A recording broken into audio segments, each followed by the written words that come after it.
The Mass Effect trilogy, a science fiction masterpiece beloved by gamers worldwide. It was a series that introduced us to an intricate galaxy full of rich characters, tough choices, and the undeniable charm of Commander Shepard. So, when BioWare announced a new entry in the series, Mass Effect Andromeda, fans were excited.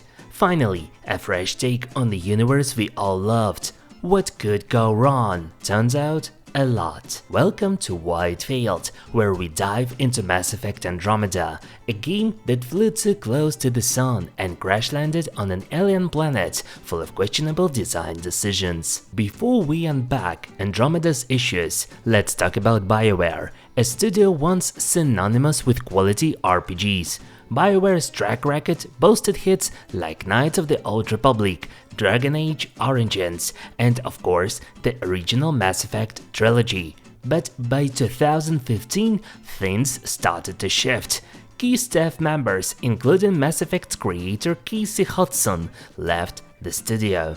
BioWare was stretched thin, juggling projects like Dragon Age Inquisition, the ill-fated Anthem, and Andromeda, which was handed off to BioWare Montreal, and relatively inexperienced team compared to Edmonton studio. So in essence, this was the RPG equivalent of giving a group of interns the keys to a Ferrari and telling them to build a rocket ship. Bold move, EA, bold move. To make matters worse, the game reportedly suffered from mismanagement, scope creep, and a troubled development cycle.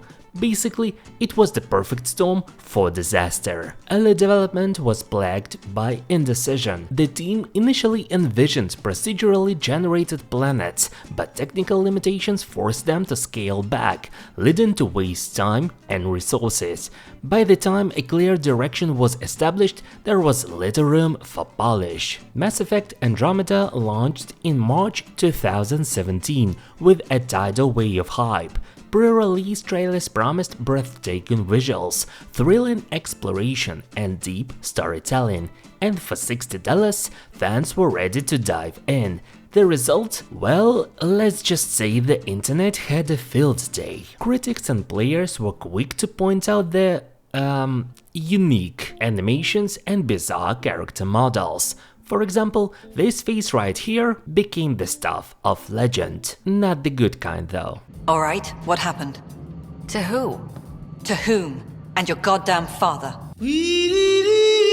Sorry, my face is tired from dealing with everything. Ah yes, iconic dialogue. Who needs relatability when you can have tired faces instead? And who needs emotional depth when you can have a face that looks like it's trying to solve a Rubik's Cube with its eyebrows? The memes spread like wildfire. In many ways, the online ridicule overshadowed Andromeda's genuine strengths, creating a narrative that it was a complete disaster, something the game couldn't recover from. She is the captain. I think she gets the final word. Well, he might. This isn't about having the final word. Let's start with the graphics. The trailers promised a visually stunning galaxy, but what we got was inconsistent. While Andromeda's environments were undeniably gorgeous, the character animations were, well...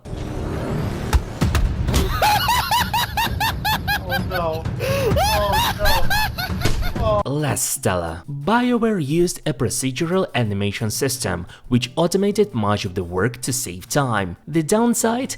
This system often produced robotic movements and unsettling facial expressions. Apparently, Ryder's run-in animation was inspired by a marionette having an existential crisis. And those eyes?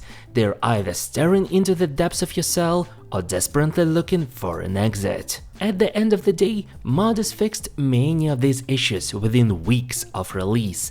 Meanwhile, players were left wondering why BioWare couldn't do the same thing during the development. The uncanny valley effect was particularly noticeable in NPCs. Facial textures seemed half-baked, and lip-syncing was often off, breaking immersion during key story moments.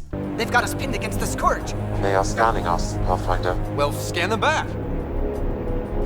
If there is one area where Andromeda tried something new, It's the combat. The addition of the jetpack added verticality, and the skill system let players mix and match abilities.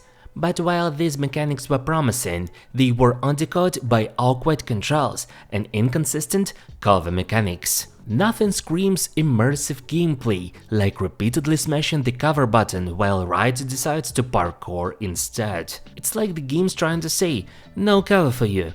Good luck. To make matters worse, the AI, both ally and enemy, left a lot to be desired. Enemies would either stand around like they forgot where they were in a fight, or suddenly develop Olympic-level dodging skills. Allies, on the other hand, often felt like dead weight. Harry, you guys okay? Not dead yet! Ah, the Nomad. The vehicle that made you question why anyone thought driving on alien planets was a good idea. The controls were clunky, the terrain was unforgiving, and the physics, well, let's just say Newton would have had a field day with this one as well.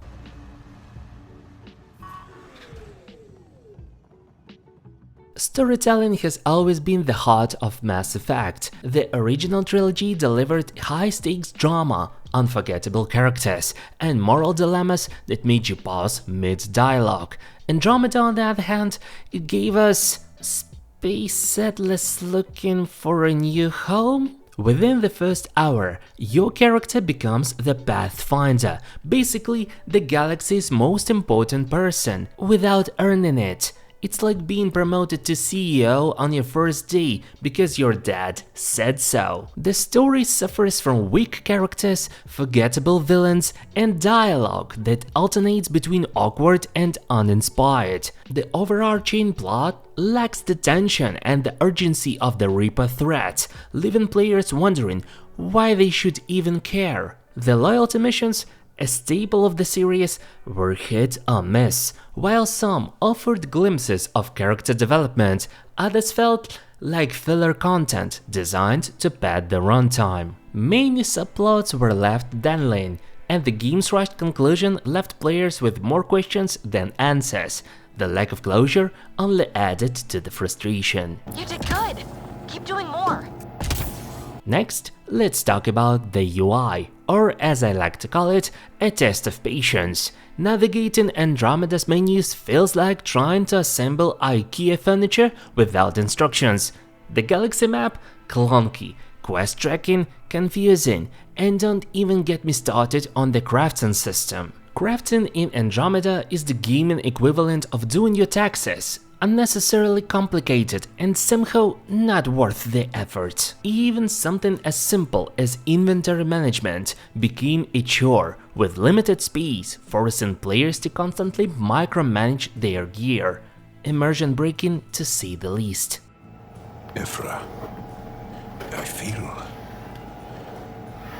Ephra, what this alien says is extraordinary. The Moshai would want us to be brave and not let this chance pass. To BioWare's credit, they did try to fix the game. Post-launch patches addressed many of the animation issues, and quality of life improvements smoothed out some of the rough edges. But by then, the damage was done, the memes had taken over, and the player base had moved on. The Andromeda sales were decent, but its lukewarm reception left EA and BioWare hesitant to invest in future Mass Effect projects. The planned DLC cancelled, the franchise put on ice for years. Take us down. You have no idea how long I've wanted a Pathfinder to say that.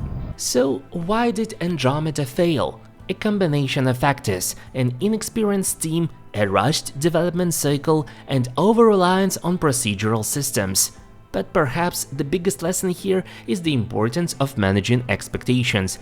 Fans weren't just looking for a game, they were looking for the next Mass Effect. Fortunately, the Legendary Edition reminded us of what made this franchise special, and with a new Mass Effect game on the horizon, potentially. Here is hoping BioWare can learn from Andromeda's mistakes and deliver a true return to form. Thanks for joining me on this journey through Mass Effect Andromeda's troubled legacy. If you enjoyed the video, don't forget to like, subscribe and let me know in the comments what did you think of Andromeda back then and what do you think of it right now. Until next time, I'll be over here replaying the trilogy and pretending the Andromeda Initiative was just a dream.